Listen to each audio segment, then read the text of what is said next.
Bueno, vamos a dar inicio a la ayudantía número 3. Esta va a ser una ayudantía muy breve en la que vamos a hablar sobre el lenguaje de ensamblador 8086. Básicamente, esto es una placa que posee un procesador Intel, el cual fue muy famoso en su momento por todas las capacidades que tenía y la facilidad para usarse en ese momento, claro. Este tipo de procesador usa un lenguaje de muy bajo nivel, de muy bajo nivel. Y debido a las limitaciones de la época, obviamente poseía poca capacidad comparado con lo que tenemos ahora. Pero este lenguaje y este procesador son muy famosos porque con todo esto mezclado permitían algo muy conocido que son los jumps. Los jumps son, bueno, algo que se va a nombrar más adelante, pero es básicamente el poder saltar de una condición a otra. Esto es básicamente como un if o lo que podríamos llamar como una función definida dependiendo de una condición. Es básicamente eso. Bueno, Ensamblador 8086 es un lenguaje muy particular y este trabaja a partir de registros. Con estos registros es que se hacen todos los tipos de cálculos aritméticos, todo lo que tiene que ver con el ordenamiento de valores, etcétera. Existen, bueno, al menos yo lo dividí en dos tipos de registros. ¿Okay? Estos registros van a almacenar todo lo que hagamos con respecto a variables y también con condiciones, activadores, lo que sea. Bueno, los registros principales serían los que se muestran a continuación, el AX, BX, CX y DX. Y estos están divididos en dos columnas, que serían la AH y AL. ¿Okay? Esto es básicamente para dividir el tema de los bits.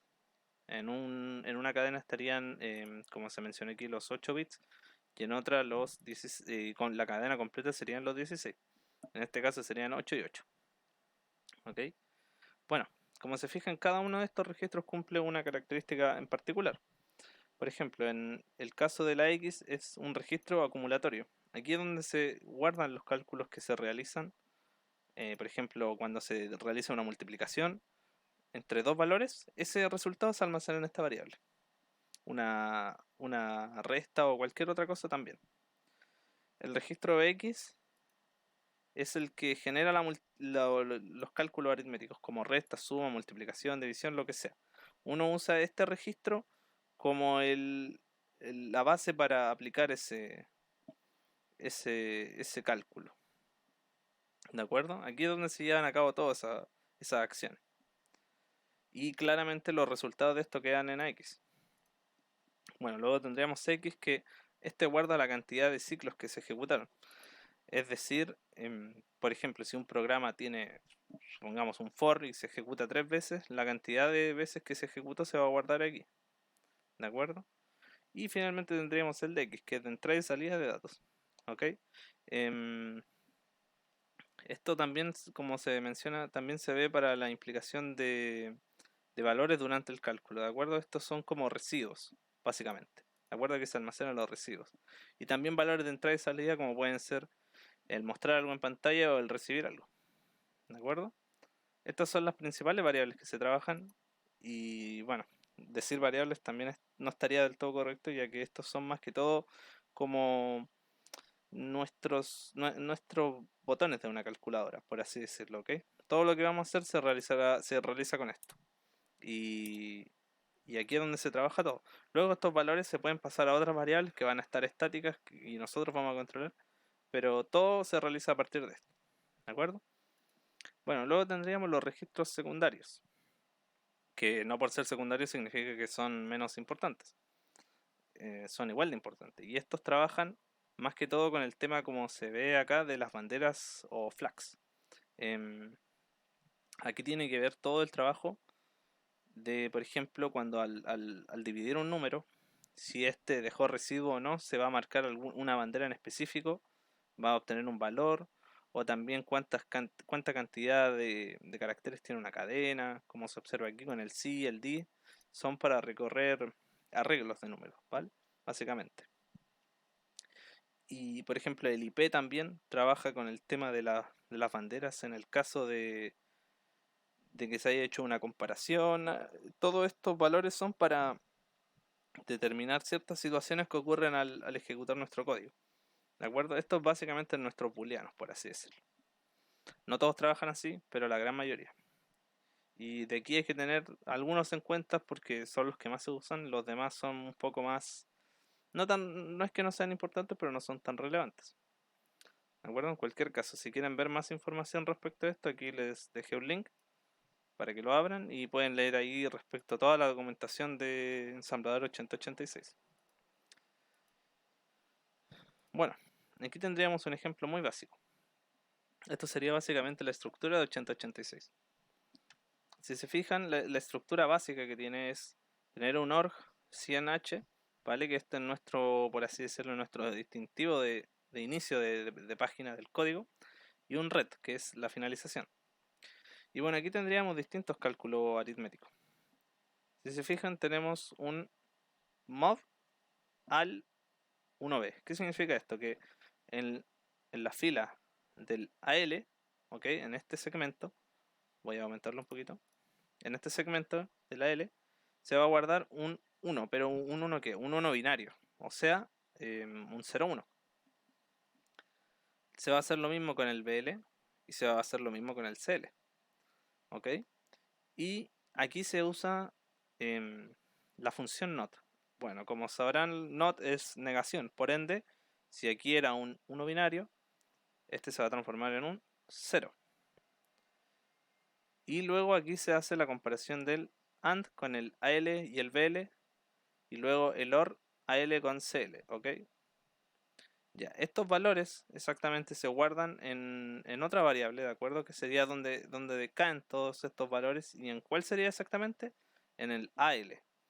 Todas estas comparaciones, como mencioné anteriormente, todos los cálculos aritméticos, la gran mayoría, caen siempre en el valor en AX, ¿ok? Pero dependiendo del tamaño van a caer o en AL, en AH complementado con AL o la totalidad. ¿De acuerdo? Bueno, para ver esto voy a ejecutar un código que sería este mismo, ¿de acuerdo? Y para ejecutarlo simplemente es darle a emular. Aquí nos sale como un esquema del código. Y aquí lo pueden ir ejecutando paso a paso. Tienen single step o ejecutarlo con su totalidad. Y si se fijan, aquí va ejecutando uno a uno. Primero hace el movimiento del AL y le pone un 1 binario. Si se fijan, aquí está el 1 binario. ¿De acuerdo? Que es ese 1 que está ahí. ¿De acuerdo? Luego hace lo mismo con el BL. Luego hace lo mismo con el CL. Si se fijan, están todos con un 1. Que este sería nuestro 1 binario. Luego de eso, estaría haciendo la negación. Y esta negación se va a BL. ¿De acuerdo? Si fijan, ahí está, BL. Y quedó un fe. Ese fe significa, si no me equivoco, en hexadecimal, un 0. ¿De acuerdo?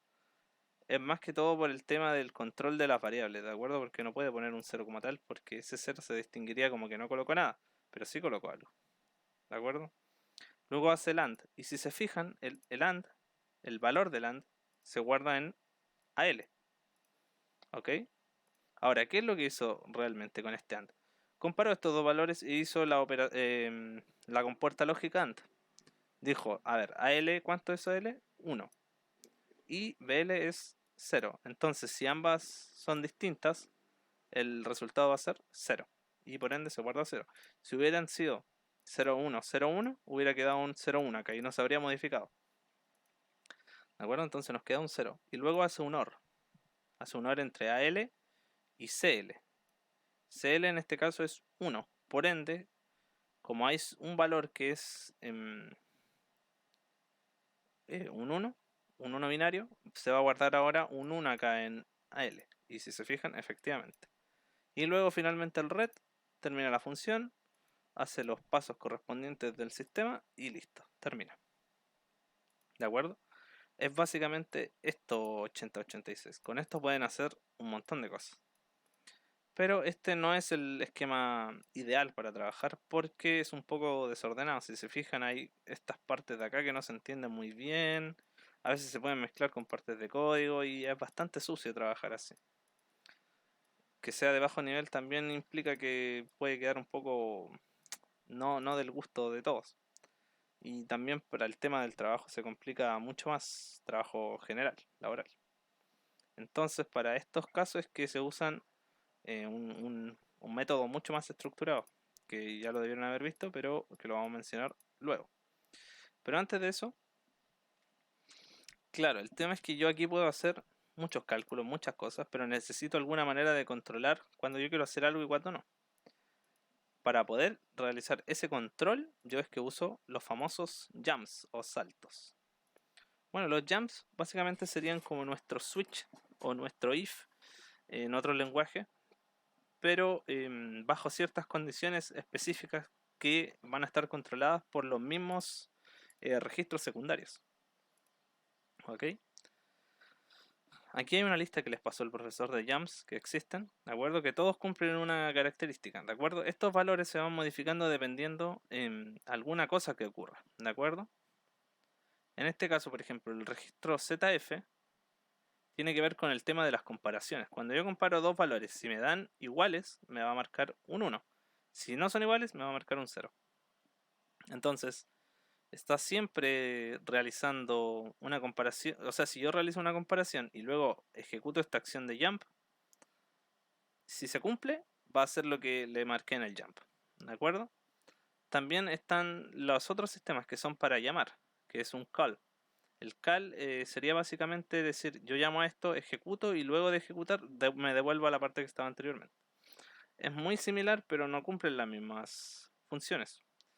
El jump es mucho más específico y correcto. Cada uno se tiene que usar en distintas situaciones, sí, pero por lo general se suelen usar más jumps porque nos permiten saltar de una condición a otra, marcando una determinada situación.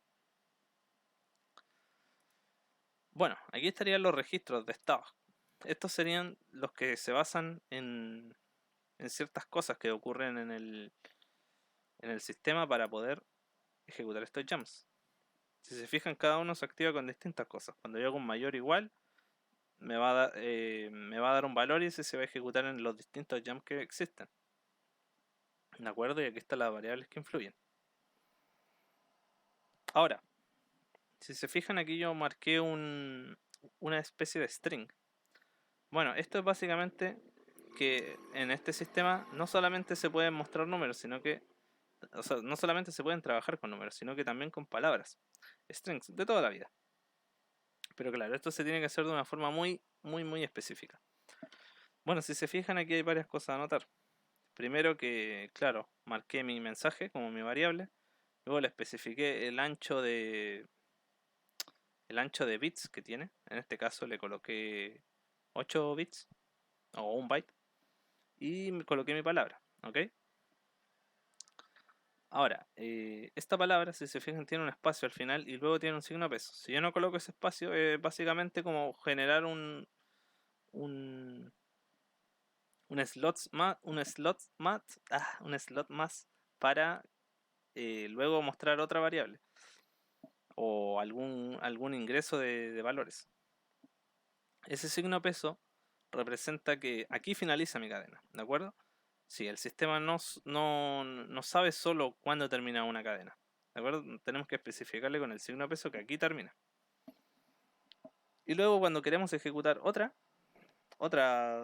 sea, definir otra línea de carácter, tenemos que colocar estos números, ¿de acuerdo? Porque si no, no nos va a tomar, nos va a decir que hay un error porque se está ingresando otra variable sobre una variable. Por eso es que tenemos que colocar esos espacios, ¿de acuerdo? Y aquí hay otra cosa muy importante, que es esta, bueno, aparte de las variables que se definen acá, ¿de acuerdo? Si se fijan aquí yo coloqué var 1, num y lo mismo, db y coloqué un signo de interrogación. Bueno, eso es básicamente decirle que no tienen ningún valor, no está definido nada ahí, ¿de acuerdo? Son variables sueltas. Y luego tendríamos cat. Bueno, cat, ¿qué estoy haciendo aquí realmente? Esto es básicamente una cadena, ¿de acuerdo? Una lista podríamos decir, o una tupla, o bueno, no tupla no, pero una cadena, o una lista, ¿de acuerdo? Recuerden que las tuplas no son modificables, por eso. Esta sí es modificable. Bueno, Entonces nosotros en esta lista o cadena o como lo quieren llamar o arreglo, estamos ingresando, o bueno, dup, le colocamos dup y un espacio, ¿de acuerdo? Entonces, ¿qué hace dup exactamente? Dup me asigna espacios de memoria dependiendo de la cantidad que yo le diga. Entonces, en este caso, si se fijan, yo coloqué un 9, o sea, le asigné 9 espacios de memoria. Y en esos espacios de memoria van a haber espacios en blanco, ¿de acuerdo? Esto sirve para, en caso de que yo quiera colocar números a futuro, yo voy a tener esos espacios de memoria reservados ya, van a estar listos para colocarlos y no se van a ver afectados por otras cosas. Esos espacios están solamente destinados para eso. Y esto viene muy bien. En caso que queramos guardar valores o mostrar valores, específicamente los podemos guardar acá y no va a haber ningún problema, ¿de acuerdo? Y bueno, aquí básicamente se explica lo que ya les mencioné. El registro DUP reserva, si se fijan, reserva tantas posiciones del tamaño que se indique, ¿de acuerdo? Como indique n, ¿de acuerdo? O sea, el valor que colocamos al lado. Bueno, ahora voy a mostrar un ejemplo con todo esto aplicado, ¿de acuerdo? Esto es básicamente la estructura que tiene su código, que pueden elaborar. Disculpen. Si ustedes colocan un punto model, van a definir el modelo de su código. Existen varios modelos, los pueden ver en internet, pero esto es básicamente la extensión y el formato que va a tener su código. Por lo general se usa el small, pero hay otros en caso de que quieran escribir algo más extenso. Esto es simplemente para el tema de la compilación y el uso de espacio. ¿De acuerdo? Lo ideal es que no usen más de lo que necesitan. No van a asignarle 200 megas de RAM a algo que realmente usa 1 mega. ¿Me entienden? Bueno, stack no la van a usar ahora, pero stack básicamente sería el tema de trabajar con pilas, ¿de acuerdo? Eso no lo van a usar, pero si han visto pilas, colas y listas entrelazadas y todo eso, entenderán que esto es muy útil cuando quieren trabajar con algo mucho más grande y complejo. Bueno, luego tienen su punto data. Data van a definir todas las variables que ustedes tienen, ¿de acuerdo? Las pueden colocar así, tabuladas, ¿de acuerdo? O también las pueden poner sin tabular, no importa eso, ¿de acuerdo? Bueno, luego tendrían su código y el startup. El startup es básicamente nuestro arranque, ¿de acuerdo? Y aquí empieza a ejecutarse el código. Bueno, aquí hay muchas cosas que quizás no han visto, pero las voy a tratar de explicar todas, ¿de acuerdo? De la manera más sencilla posible. Bueno, lo bueno de este lenguaje es que es muy sencillo y siempre se repiten las mismas instrucciones para hacer algo. Por ejemplo, si yo quiero mostrar un mensaje en pantalla, yo podría copiar esto y pegarlo en otra parte y lo único que tendría que cambiar es básicamente esto, que es lo que voy a mostrar en pantalla, ¿de acuerdo? Miren, de hecho les voy a mostrar, si se fijan, miren.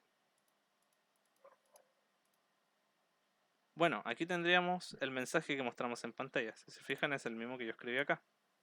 Si yo quisiera modificar ese mensaje, podría copiar esto fácilmente, ¿de acuerdo?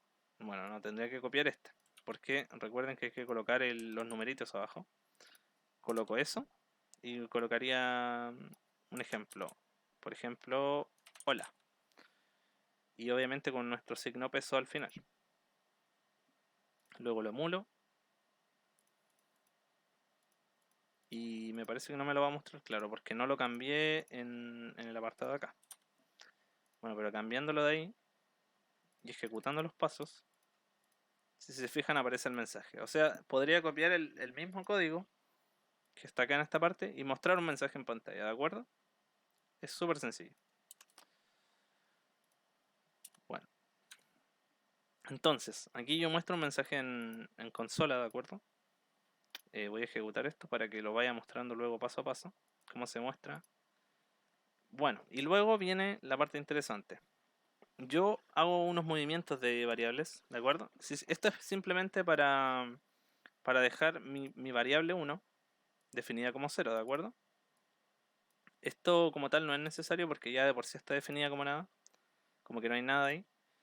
Pero lo hago más que todo para tener un orden y entender que aquí no va a haber ningún valor, ¿de acuerdo? Bueno, luego se llama este movimiento. Esta es una interrupción de sistema, ¿de acuerdo? Es una interrupción del sistema. ¿Y qué hace esta? Bueno, básicamente nos permite leer algo que nosotros le ingresemos, ¿de acuerdo?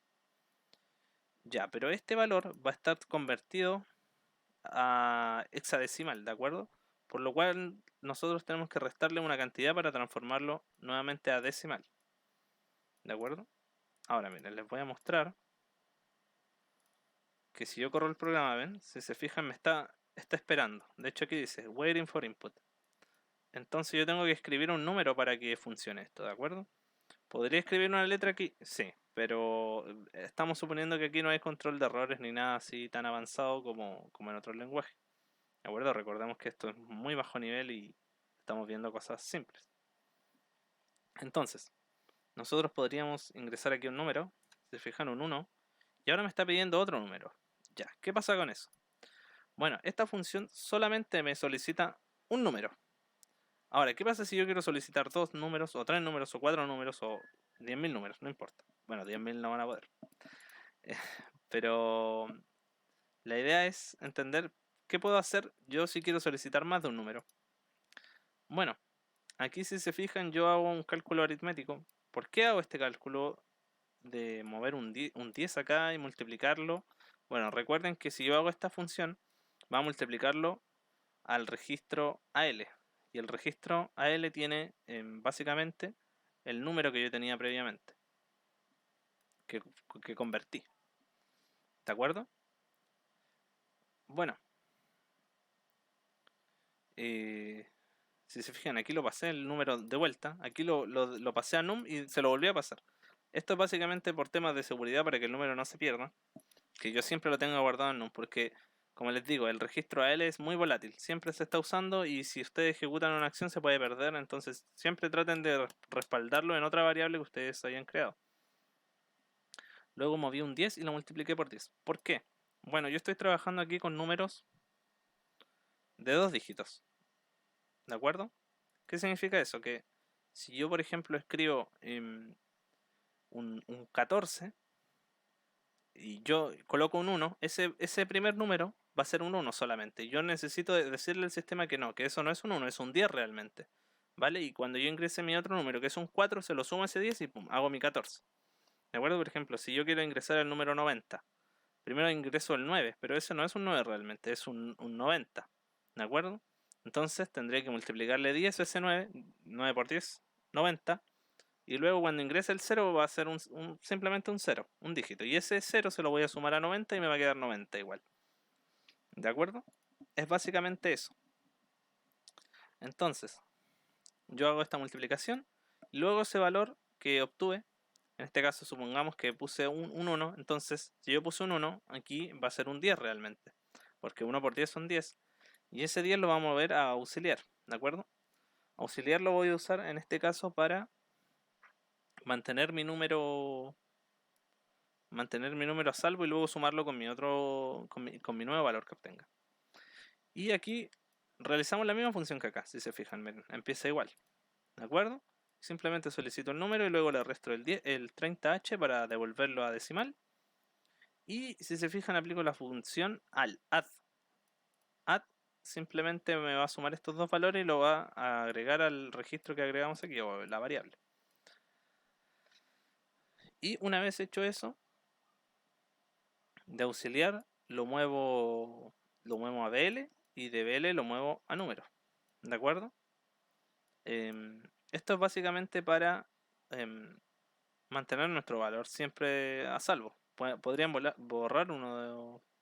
Ah, no, disculpen. Auxiliar, lo pasé auxiliar a BL y de BL a número, ¿de acuerdo?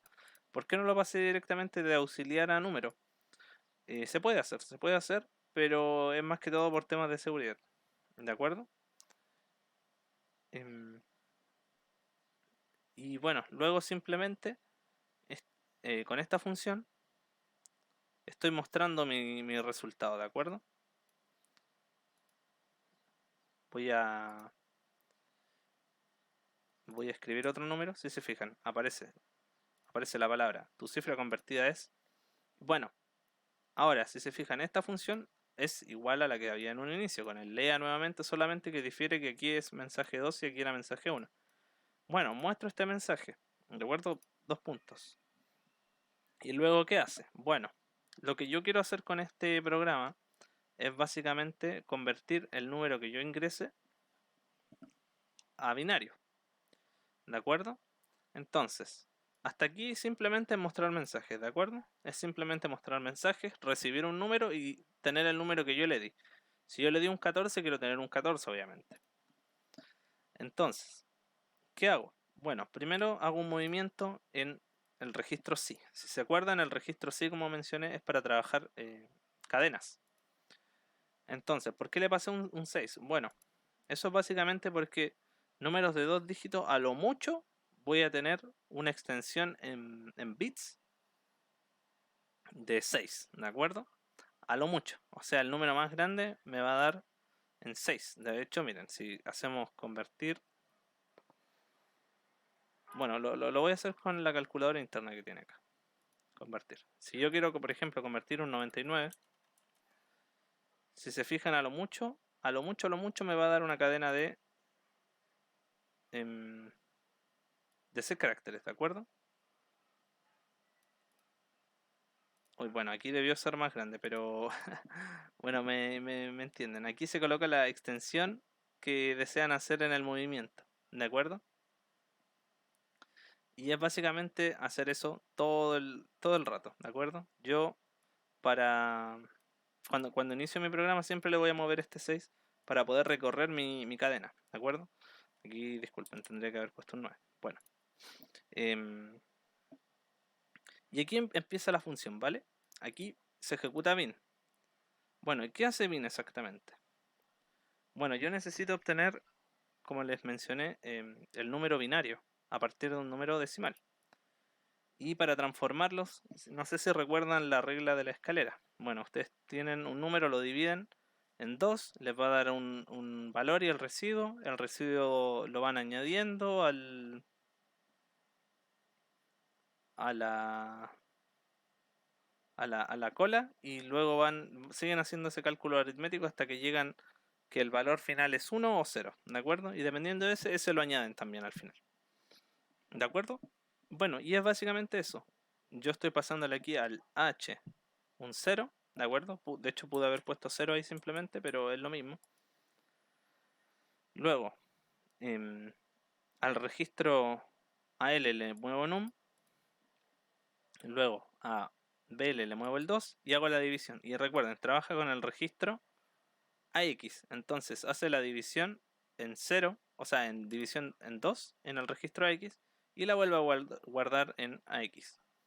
Luego ese valor lo paso a var 1 y el otro lo paso a AL, ¿de acuerdo? En uno queda el residuo, el resto, perdón, y en otro queda el número como tal, que me quedó. Luego ese valor lo paso al registro de L, ¿de acuerdo? Y a ese le añado 30H, ¿de acuerdo? Esto es por temas de conversión. Recuerden que el valor se guarda en un formato, tengo que añadirlo en otro para pasarlo a formato AXI, ¿de acuerdo? ¿Por qué? Porque estos valores, si se fijan aquí, yo los añado a mi cadena, ¿de acuerdo? Entonces, como el valor en un formato, por ejemplo, si yo añado un 1, esto estaría en decimal, pero si yo lo quiero añadir en formato de cadena, tengo que transformarlo. Y eso se hace de forma hexadecimal, ¿de acuerdo? Y por eso tengo que hacer ese traspaso, ¿de acuerdo? Como existen otros sistemas que son, por ejemplo, el AXI, aquí se usa este, que es simplemente añadirle el 30H y va a quedar como un 1 cuando se imprime en pantalla, ¿de acuerdo? Bueno, luego lo añado a mi cadena a partir de mi sí, ¿de acuerdo? Pero lo añado al final. Recuerden que esto es siempre de atrás hacia adelante. Bueno, luego hago la comparación. Le pregunto si el número que me quedó es igual a 1. Y dependiendo de eso va a ser un jump u otro, ¿de acuerdo? Si da que sí, va a ser el jump de salida. Si da que no, va a volver a ejecutar bin. Y aquí hago una decrementación, ¿de acuerdo? ¿Por qué hago una decrementación? Bueno, porque este valor, como les dije, valía 6 en un inicio, 9. Luego le voy a decrementar 1, 8. Y así lo va a ir colocando estructuradamente, ¿de acuerdo? Esto es básicamente, es decir, yo tengo El valor es así, ¿ok? Si yo puse un 6, entonces va a primero trabajar acá, ¿de acuerdo? Y no sé, va a poner un 1, por ejemplo. Después le voy a decrementar uno, así que ahora va a trabajar con este. Y después va a poner un 0 acá. Y después va a decrementar otro y va a trabajar con este. Y así continuamente hasta llegar al final de la cadena, ¿de acuerdo? Bueno, luego de hacer mi comparación, hace el jump correspondiente, ¿de acuerdo? Si se fijan, aquí hay hay dos comparaciones, ¿de acuerdo? Cuando es 0 y cuando es 1. Esto se hace porque, claro, pueden darse los dos casos y hay que hacer ambas comprobaciones, ¿de acuerdo? ¿Habría otra manera más eficiente de hacerlo? Sí, pero tendrían que trabajar de otra forma los registros de condiciones, de estados. Bueno, y finalmente, luego de que termina de hacer ese ciclo repetitivo hasta obtener todos los valores que componen al número binario, llegamos a salida. Y salida simplemente, si se fijan, el número completo ya terminado lo mueve a DL.